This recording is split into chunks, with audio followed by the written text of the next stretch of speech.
দরজায় কড়া নাড়ছে পুজো, উৎসবের কাউন্টডাউন তুঙ্গে, কিন্তু মুখে হাসি নেই পরিবহন কর্মীদের। এবছরও মিলবে না পুজোর বোনাস।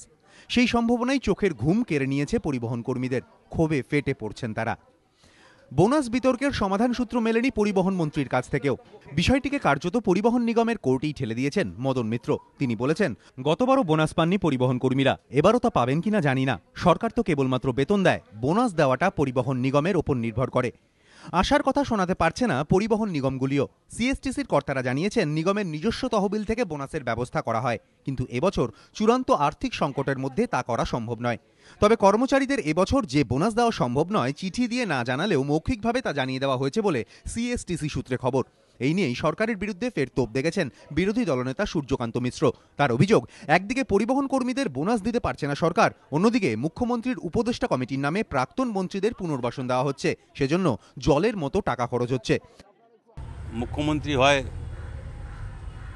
তার মন্ত্রীদের, এই যে সাতটা দপ্তরে মন্ত্রী আছেন, তাদের উপরে বিশ্বাস রাখতে পারছেন না।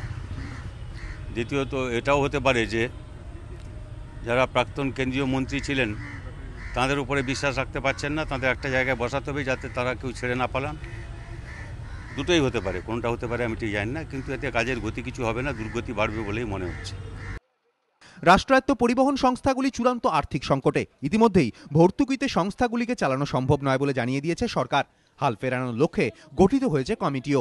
এই পরিস্থিতিতেই বোনাস বিতর্ক নতুন করে ঘি ঢালল বলে ওয়াকিবহাল মহলের ধারণা।